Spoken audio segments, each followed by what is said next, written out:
firmó y publicó. El presidente Pedro Castillo hizo oficial el decreto supremo con el que autoriza a intervenir la derrama magisterial. El día de hoy vamos a firmar ese decreto supremo donde vamos a democratizar la derrama magisterial porque es necesario. Esta es la rúbrica del primer mandatario que terminaría por dividir al magisterio. Con esta medida, el gobierno ha modificado al menos 6 artículos del Estatuto de la Derrama Magisterial, entre ellos el que personas fuera del SUTEP también puedan pertenecer al directorio de dicha institución.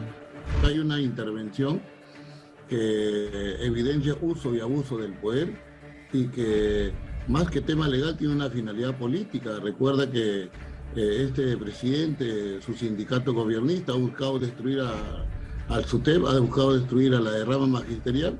Antes de llegar al poder, Pedro Castillo siempre ha sido crítico frente a los manejos de SUTEP en la derrama magisterial. Su intención, para muchos, sería que FENATEP, sindicato de maestros que él formó, tenga también intervención en aquel directorio.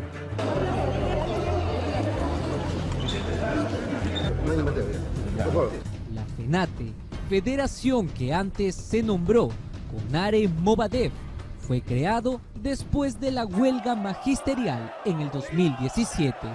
Sus integrantes, encabezados por Pedro Castillo, tomaron notoriedad durante dichas manifestaciones.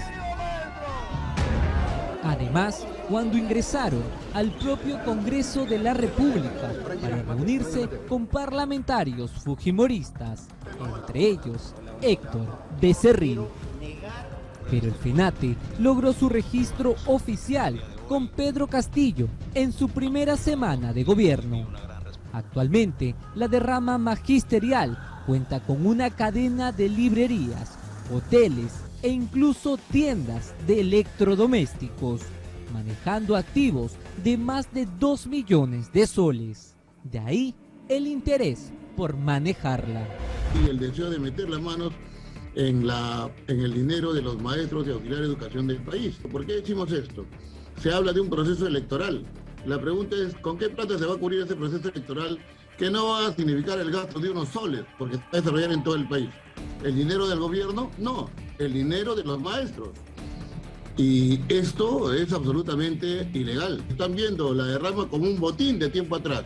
Para el secretario general del SUTEP, Lucio Castro, la decisión de Pedro Castillo de querer democratizar la derrama magisterial es totalmente arbitraria, pues esta es una entidad privada y el gobierno no debe intervenir. La derrama es una entidad privada de una entidad privada. Y los poderes del Estado están impedidos de poder legislar sobre ella. Es una empresa privada, una institución privada. Y conforme la Constitución ordena, aquí no puede intervenir ningún poder del Estado. Si hay que hacer alguna modificación, lo tienen que hacer y tiene que ser disposición de los asociados y el directorio de nuestra entidad previsional.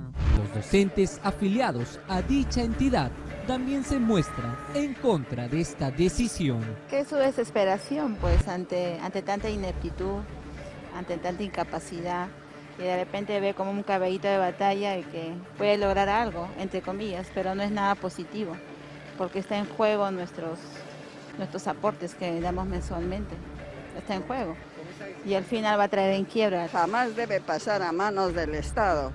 El Estado lo que pasa quiere manejar, quiere apropiarse de la derrama para ellos manejar a su antojo. Vamos a defender nuestra entidad previsional porque está hecha para asegurar una vejez digna, un monto de retiro que pueda de alguna forma dignificar nuestra vejez.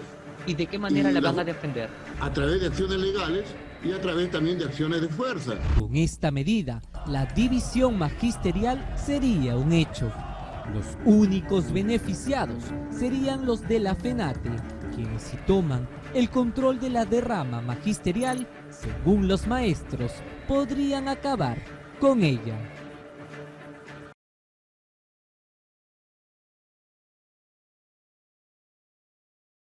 Cuchillos, pistolas, al mínimo descuido de sus víctimas. Son adolescentes que han abandonado su futuro a cambio de dinero fácil. Las circunstancias son muchas. Ahí están los sonados casos como el Negro Canevo, Gringallo o Bebacho. Tienes asalto, estás en sicariato, arrastrarte le ha pasado a una persona, la han librado de la fiscalía. ¿Ah? Sorpresivamente, el gobierno anunció que ante el incremento de robos y asaltos propiciados por menores, ahora la ley penal se debe aplicar desde los 16 años y no a partir de los 18. El proyecto de ley se justifica en una sentencia del Tribunal Constitucional que señala que ciudadanos de 14 años pueden tener relaciones sexuales bajo consentimiento. Si esta capacidad psicobiológica está determinada así, no solo normativamente, sino desde el plano médico y psicológico, implica que aquel que toma un arma, asalta a un ciudadano, lo mata o comete un grave delito tenga que responder penalmente. Ciudadanos consultados en su mayoría están a favor de la propuesta. Me parece bien porque a partir de los 16 años parece que ya tenemos de que más conciencia de lo que estamos haciendo. Respondan pues por un mal hecho que ellos hacen. Porque a esa edad ya se dan cuenta algunos. Porque de frente a la cárcel peor van a delinquir. No estoy de acuerdo con eso. A diferencia de la calle, el proyecto del Ejecutivo no tiene respaldo de sus bancadas aliadas. No estoy de acuerdo porque la rebaja de edad no es una solución para un problema como este y va en mano contraria de los tratados internacionales que nosotros tenemos, ¿no? Bueno, hay que exhortar al Ejecutivo que revise la norma que ha tenido y que procese mejor, ¿no? Tiene que haber bastante debate, tiene que fundamentarse bien. Es muy peligroso, ¿verdad? Sí, no, es muy temerario. El tema del encarcelamiento en el Perú podría tener otro tipo de soluciones. Otros congresistas se expresan a favor.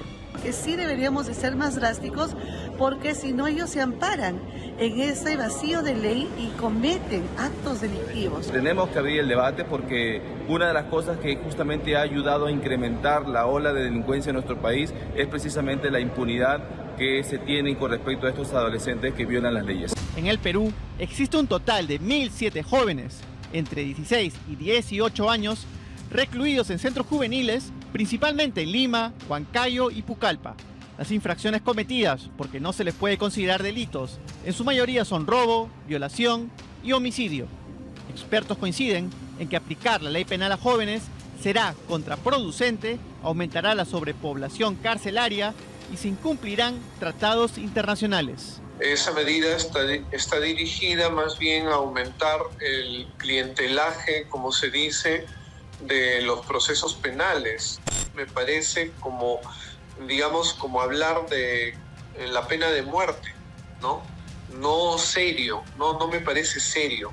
El sistema de sanciones pensado para niños, niñas y adolescentes tiene otro criterio, otro objetivo, ¿no? Que es, bueno, además de sancionar, digamos, la conducta que ha cometido el menor de edad, es generar pues un cambio en él y evitar que esto se vuelva a repetir. El proyecto del Ejecutivo será entregado en los próximos días al Congreso. Aunque muestra el apoyo de la ciudadanía, la inocencia perdida de jóvenes merece un debate serio y responsable del Congreso.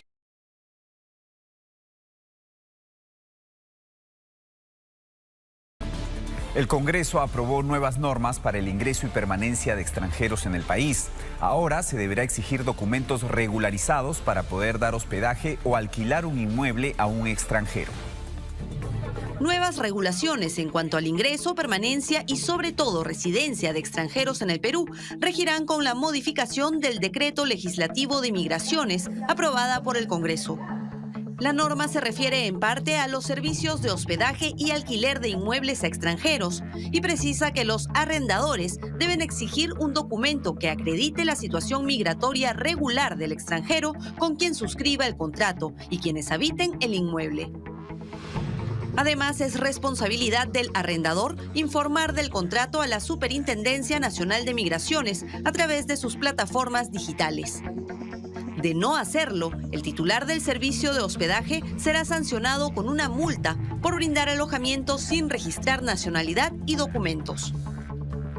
Estas disposiciones fueron aprobadas en el Congreso a través del texto sustitutorio que sustentó el congresista Ernesto Bustamante, presidente de la Comisión de Relaciones Exteriores. La norma establece que es deber de los extranjeros respetar el marco normativo vigente, en especial en lo referido al legado histórico y cultural del Perú, al orden público, disposiciones sanitarias, seguridad ciudadana, entre otros.